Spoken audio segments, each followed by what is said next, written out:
Hey, it's Maryanne. Welcome to another episode of The Influential Nonprofit. Today, we're going to talk about everybody's favorite topic, rejection. I know, yes. And rejection is a part of life. It happens to us every day, almost every day, and it is inevitable. And it's not that how can we avoid rejection? It's how well do we handle the rejection that we have, and how can we actually make that rejection work for us?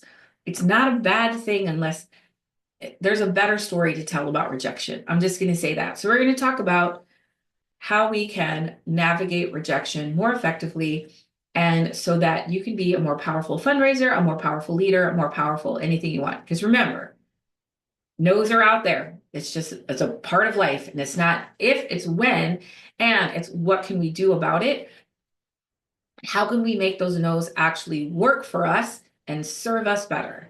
Before I get into that, I want to give you an update, a little story from the podcast I recorded last time. I talked about intuition, your intellect, and your instinct, and those three ways of gathering information and making decisions, and how they can, what the difference is, and how they all contribute to our decision-making skills. And I want to share with you a example of intuition at work. Okay. Now, I was getting my hair done last Saturday, and my hairstylist that I've known for decades was telling me that she met somebody. Now, I kind of thought she did because I saw some posts on Facebook, and I'm like, did she meet somebody? And who is this guy? And I'm like, okay, I saw your post. And she goes, Maryanne, it's moving really fast, and I don't know what to do.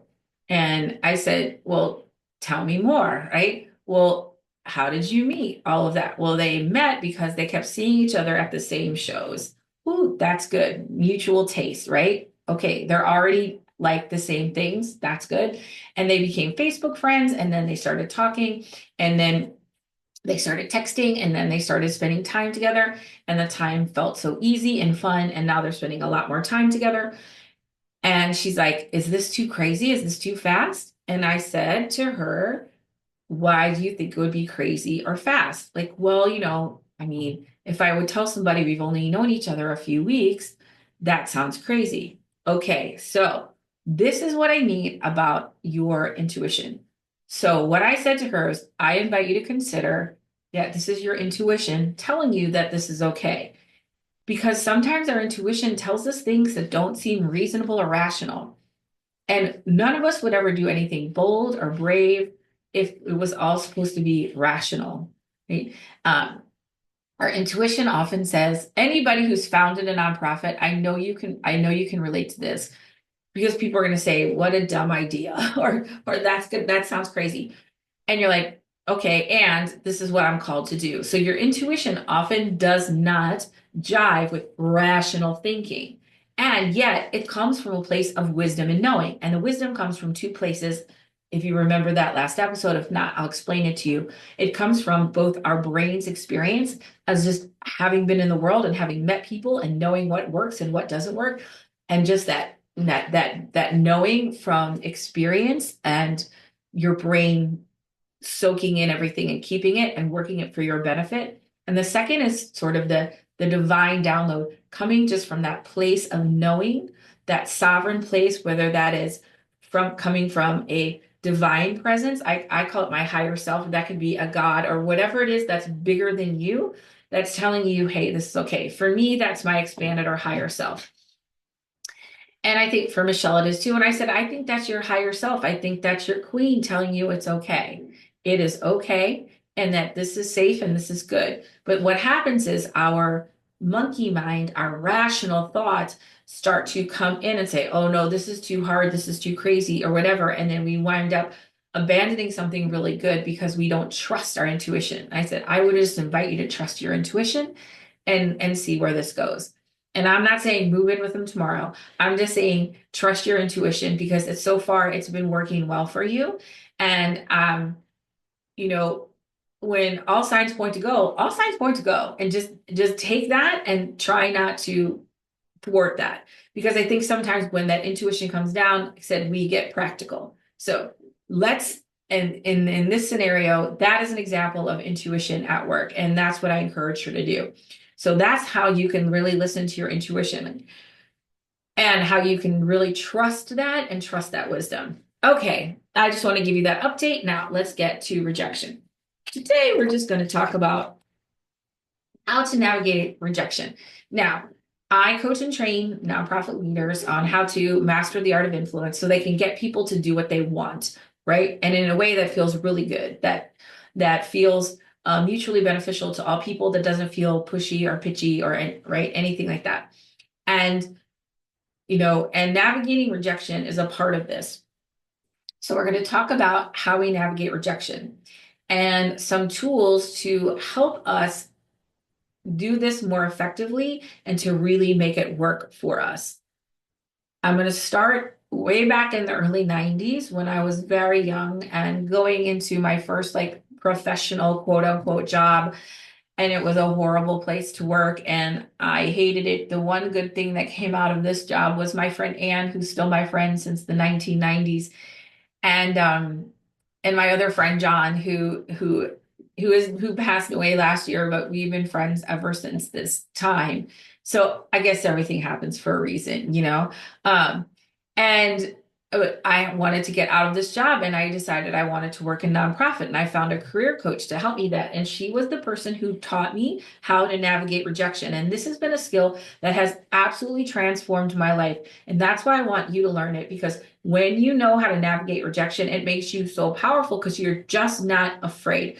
You're moving through life with power and possibility, not with fear. Not that rejection doesn't hurt. I'm not saying it doesn't hurt. I'm just saying you know how to recover a lot more quickly. It happens less frequently and you recover a lot more frequently.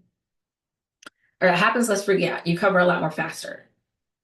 You get what I'm saying. Okay, so as we do with everything, let's start at number one. And you could probably guess what number one would be on how to navigate rejection if you've listened to this podcast before, and that is release the outcome, release the outcome, detach from the outcome.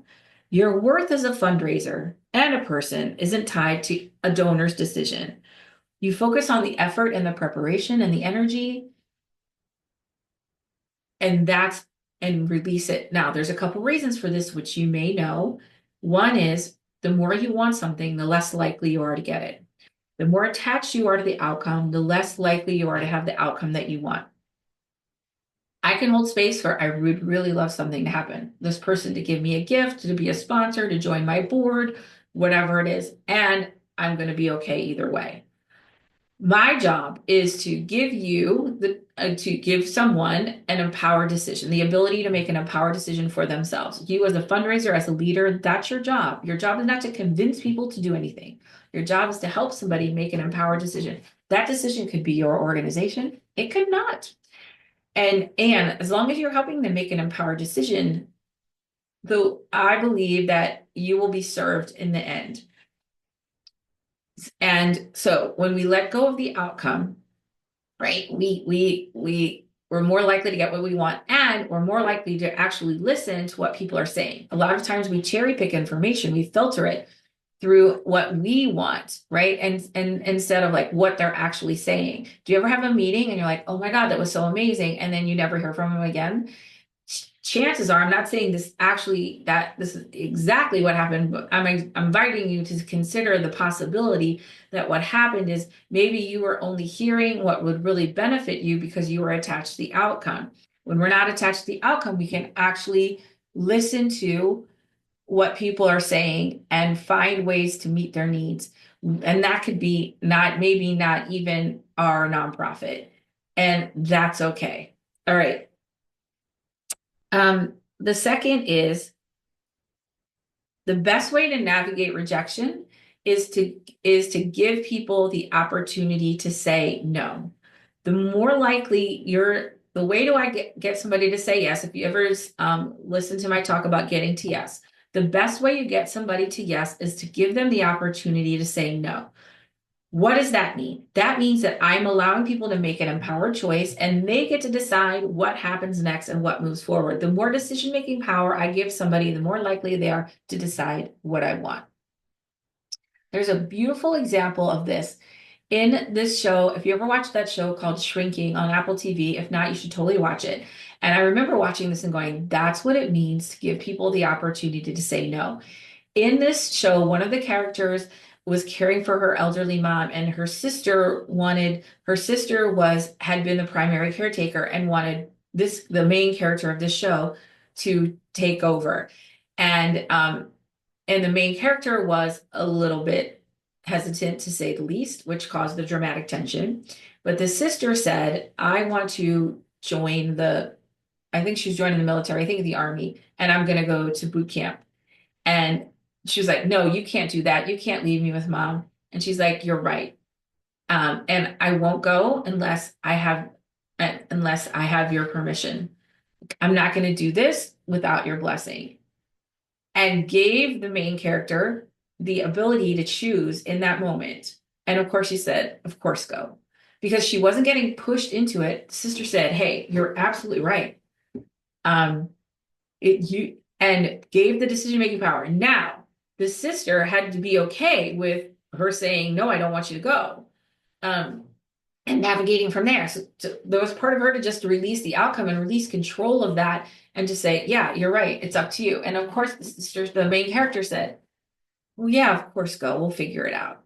Because she got to have the power of choice. Now, I'm not saying give everybody, the power over you, but you can see in this example of what I'm talking about is the more opportunity I give somebody to say no, the more likely, or to give somebody the opportunity to give somebody the choice, the more likely are to choose what I want.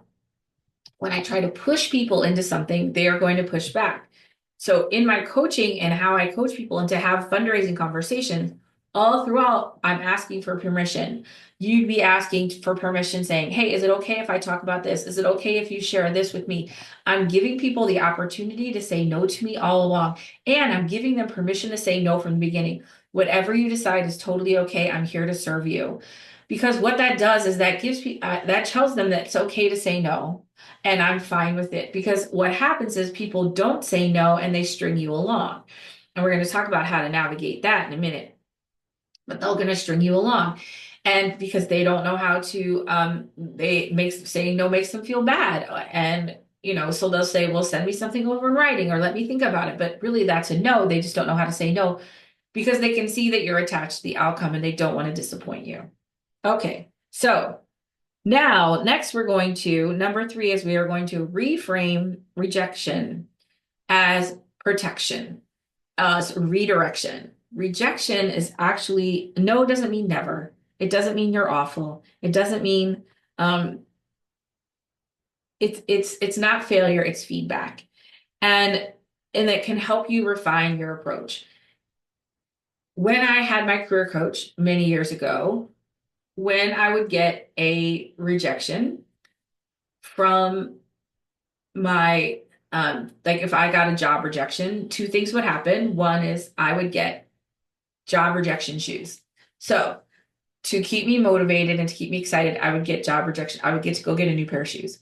But second thing is my career coach had me reach out to that person who rejected me and schedule either a phone or in-person appointment to ask them what I could do better next time. Now, you have no idea how much this terrified me as a young person. I remember specifically going to a very large corporation in St. Louis and going into this and going back and saying what happened. And it was completely terrifying. Listen, every trigger, every guilt and shame meter in your body is going to be going off. And if you can do that, you can really do anything. Because it's sort of like, hey, reject me more. But what it did is it helped me like really understand and depersonalize what was happening. Because I'm going to tell you, in every situation, it really wasn't about me. It wasn't that they didn't like me or didn't think I had promise or potential. It wasn't quite the right fit. And also, I wound up building relationship with people. I wasn't just a rejected job candidate. I was somebody really committed to their future. And that worked really well for me. And I'm not saying every time you go, well, I'm going to get into that in a minute, but I'm just saying you can reframe direction and it's there for you for feedback. It can be not right now, not at this time, not this thing. but it's always, I always say rejection is protection, and a no means that it just wasn't the right fit, and that's okay. Let's go. We release what no longer serves us to find what does. Okay. Um, Number three is we're just going to accept that rejection is part of life and part of the process. And um, my first career coach taught me the more you hear no, if you stop hearing no, you'll stop hearing yes. So no's are a part of life. And if I'm not hearing no's, that means I'm not hearing a yes. I won't hear a yes. And so it's no, no, no, no, no, no, no, no, no, yes. If I'm not hearing the no's, that means I'm not trying. It's just part of the process. Okay, and like I mentioned before, we get to learn from this experience, okay? You can look at each rejection if you're willing to, and say, okay, um, was this the right person? Was this the right fit? Was this the timing right? Did I not just communicate our impact, but did I listen? Because remember, people will buy to the level they feel seen and heard. So you don't have to pitch or sell. Your job is to listen and validate and understand where people are at, and then make an offer that meets their needs. Doing this really, really cuts down a lot on rejection because you're not just throwing stuff out there. You're not pitching or pushing. You are actually listening to what people's needs are and responding in a way that meets their needs. And you can always refine that approach. And I do as well. Listen, I get that you love what you do. I love what I do. We get super excited. Like we want everybody to love our mission. We want everybody, we think, everybody should care about what we do. I want everybody to join my Up-Level Your Influence course, right? I want everybody to come help, let me coach them. And I know that that is like not realistic, but sometimes that passion can come off as pushy. And we don't mean it to, but it's just our excitement. So I can look back and say, okay, was I listening? Was I validating? Was I doing my job on that side? And I can use that as an opportunity to improve my future asks. Okay, now here we're gonna go. Many years ago, I was doing a talk, and the I it was a felt like a really big deal at the time. It was a big audience. It was being filmed. It was just really important. And the guy who was leading this program looked at me and said, "You can't be nervous when you're in service." And I had not heard that before. Um, and I was like, right. So my wisdom to you is you can't be nervous when you're in service. Focus on the bigger mission.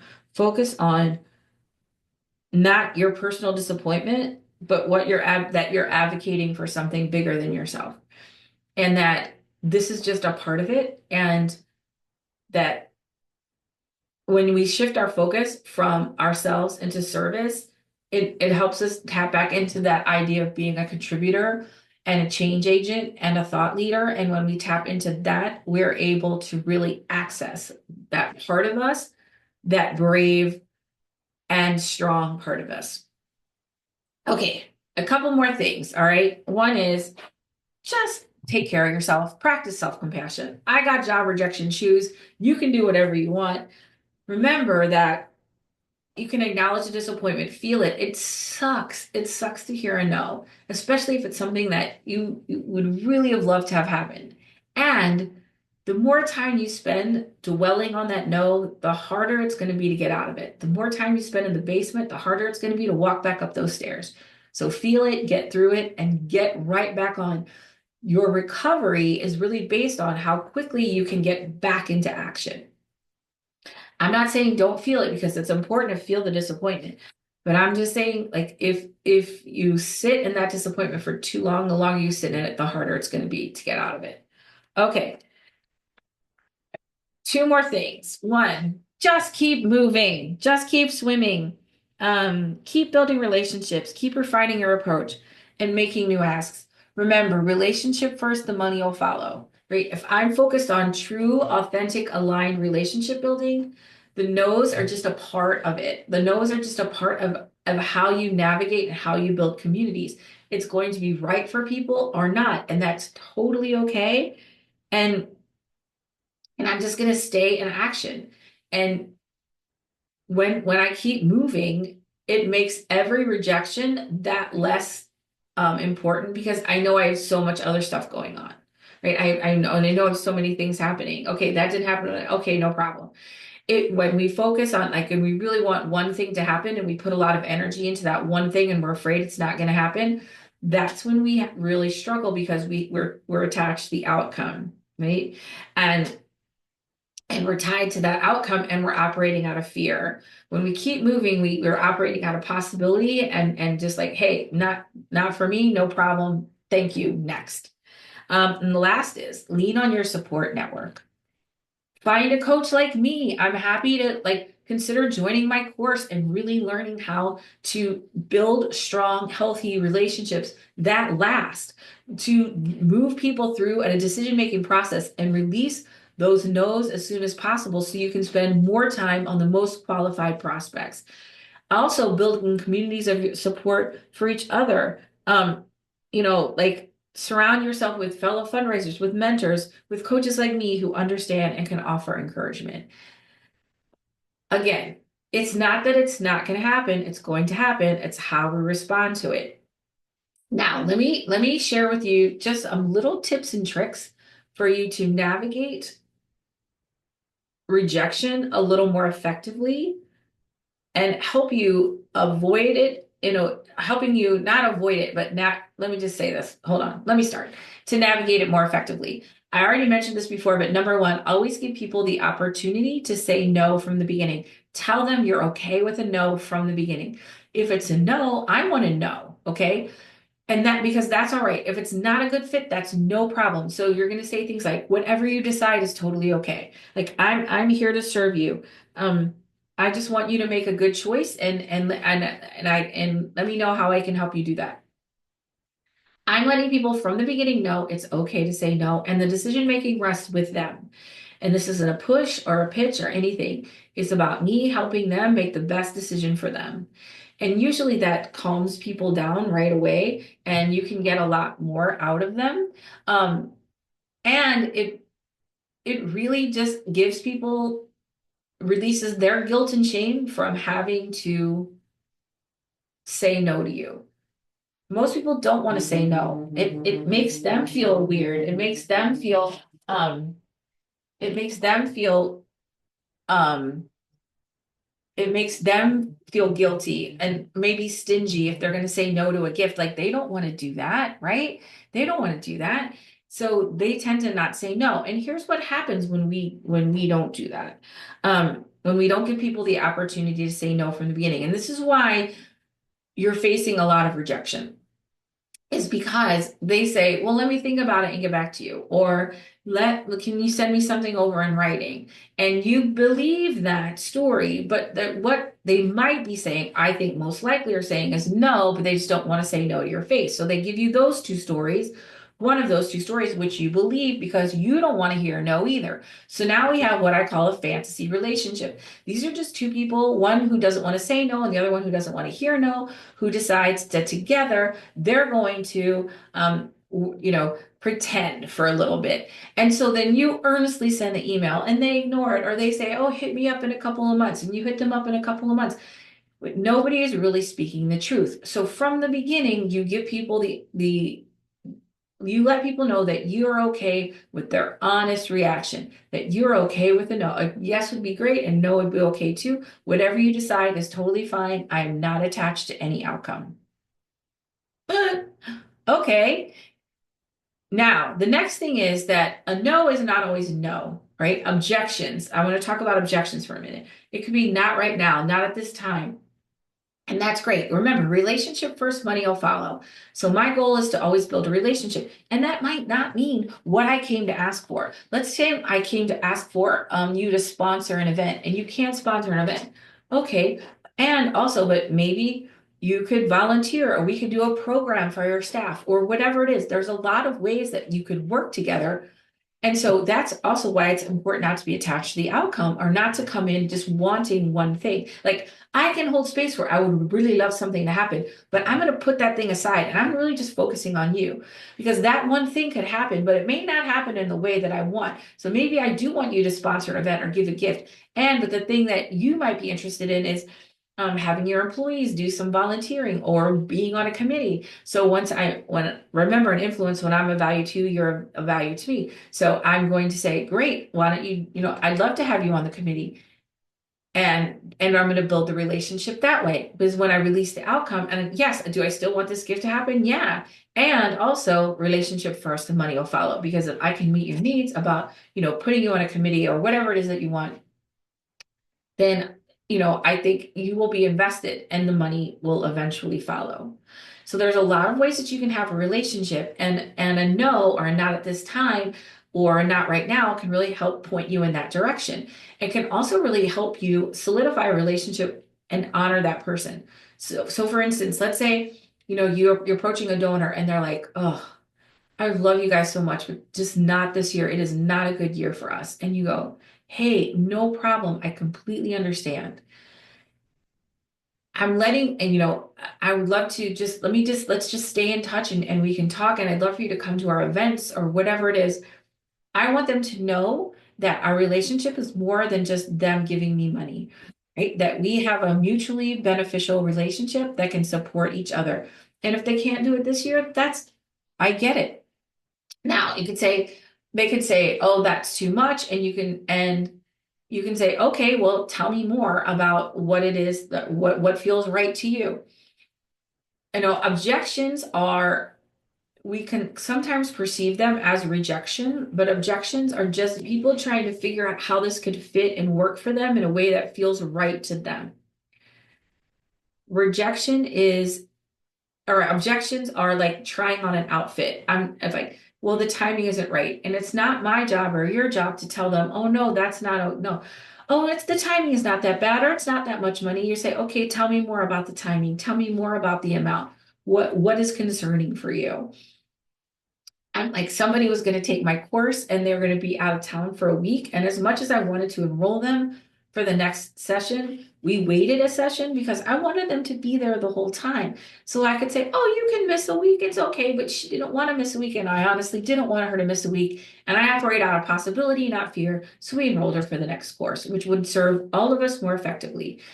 Would it serve me to like enroll somebody right away? Yes. But would that serve her? No. And that's not influence. And influence, everybody wins, right? So now the last thing I want to say, so before I get into that, let me just summarize. Objections are not rejection. It's people trying to navigate a decision-making process. And it's not your job to deflect, dismiss, or deny the objection.